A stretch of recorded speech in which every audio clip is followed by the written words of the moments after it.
Il me revient l'honneur et le plaisir d'ouvrir cette seconde journée de ce colloque. Et ma première tâche sera la plus difficile, c'est non pas celle de représenter le président du Sénat, puisqu'on ne représente pas le deuxième personnage de la République. On parle souvent du deuxième personnage de l'État, mais c'est le deuxième personnage de la République. Comme cela, et donc je suis chargé simplement de vous communiquer ces excuses de ne pas être là. Parce qu'il reçoit tout simplement le nouveau Premier ministre, si j'ose dire, le nouveau Premier ministre. Il y a un changement de gouvernement, donc le Sénat est partie prenante à la vie institutionnelle et il regrette beaucoup de ne pas être là. Et il avait préparé un discours très personnel, très institutionnel. Et donc, il le prononcera dans un autre cadre. Il est vraiment désolé de ne pas le prononcer devant vous, mais il souhaite le meilleur succès aux travaux de ce colloque international. Donc c'est un colloque international qui procède d'une idée de l'université de Lille, de la recherche. L'enseignement, c'est d'abord la recherche. L'enseignement, c'est d'abord la transmission des connaissances, mais à la base, il y a la recherche, ce qui différencie l'université d'autres instances. C'est un colloque international, mais c'est aussi, et je dirais simplement, un colloque institutionnel, puisque compte tenu de sujets retenus et compte tenu de notre volonté, ou je dirais de ma volonté de renforcer les liens entre l'université et le Parlement, donc j'étais très attaché à soutenir votre colloque, et j'ai fait partager cette idée par le président du Sénat, et la conférence des présidents a bien voulu lui accorder ce label, si j'ose dire, de colloque institutionnel, qui est un supplément d'âme. Il aurait pu être colloque universitaire, colloque international. Il est au surplus, au de surcroît, un colloque institutionnel. Donc, raison de plus de vous souhaiter la bienvenue, de vous souhaiter un plein succès. Moi-même, je devrais m'absenter parce que, vous savez, il y a l'ouverture de la séance là-haut. Vous savez, ici, on travaille à tous les étages.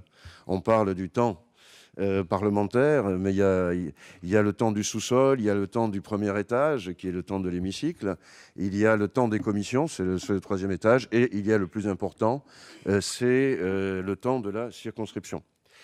Et du terrain, comme on dit, donc du terrain ou même d'une activité professionnelle, parce qu'il ne faut pas interdire, a priori, à un parlementaire d'être professionnel. Et je dirais que j'ai eu pendant les 40 ans de travail au service du Sénat peut-être une vision un peu trop technocratique qu'on a partagée peut-être avec l'université. C'est-à-dire on dit souvent le Parlement ou le parlementaire a une double fonction. C'est la présentation de nos documents de communication, l'élaboration de la loi. Bon. Alors les parlementaires deviennent un peu les techniciens de la loi et ils se font critiquer parce qu'on parle de la qualité de la loi. Moi, je préfère parler de la qualité de la procédure. Je suis un procédurier et je dis on fait de bonnes lois que celles qui sont bien délibérées. C'est la notion de clarté, de sincérité des débats. Le Parlement contrôle.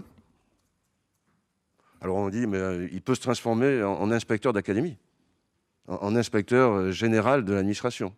Danger.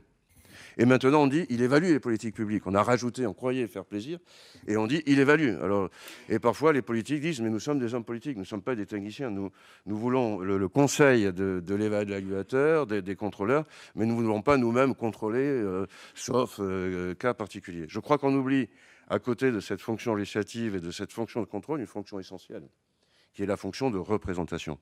Et elle est déterminante. Elle est déterminante, elle est l'âme même du travail parlementaire. Je parle sous le contrôle de Georges Bergogneau. Je consulte son regard pour voir s'il partage un peu mon opinion. Et cette fonction de représentation, elle est fondamentale dans tous les sens du terme. Elle est vraiment fondamentale parce qu'elle irrigue tout le travail, que ce soit le travail d'en haut, le travail international, le travail national, le travail territorial. Et alors, je sais bien qu'on parle de la crise de la représentation, ou c'est peut-être crise de la représentativité, mais réduire la crise de la représentation à la qualité du travail parlementaire au sens de la qualité technique ou le Parlement, c'est réducteur, je trouve, mais c'est une opinion que j'ai fini par partager après avoir mis l'accent sur la fonction de contrôle. Et il y a donc un changement de culture. On est passé d'une culture quantitative. Combien d'amendements? Combien d'heures de séance? Combien de propositions de loi? Maintenant, on a une culture plus de qualitative. Il y a un changement de culture. indéniable, et justement pour exprimer mieux la richesse du travail parlementaire. Alors par ailleurs, je voudrais remercier les organisateurs de ce colloque d'avoir choisi un rythme bicaméral. Hier, c'était l'Assemblée nationale, assemblée élue au suffrage universel direct. Aujourd'hui, c'est le Sénat, assemblée élue au suffrage universel indirect. Et donc, vous avez fait la navette. J'espère que vous avez bien dormi cette nuit. Et donc, vous vous retrouvez, c'est magique. Hier, c'était le Palais Bourbon, dans cette belle salle Victor Hugo. Aujourd'hui, vous vous retrouvez dans cette belle salle Médicis. Il ne faut pas oublier l'héritage italien. Moi qui suis de Nice, c'est le palais du Luxembourg, aurait pu s'appeler palais Médicis. La pauvre reine Médicis a été bannie. Elle avait un problème de crise de représentation à l'époque aussi.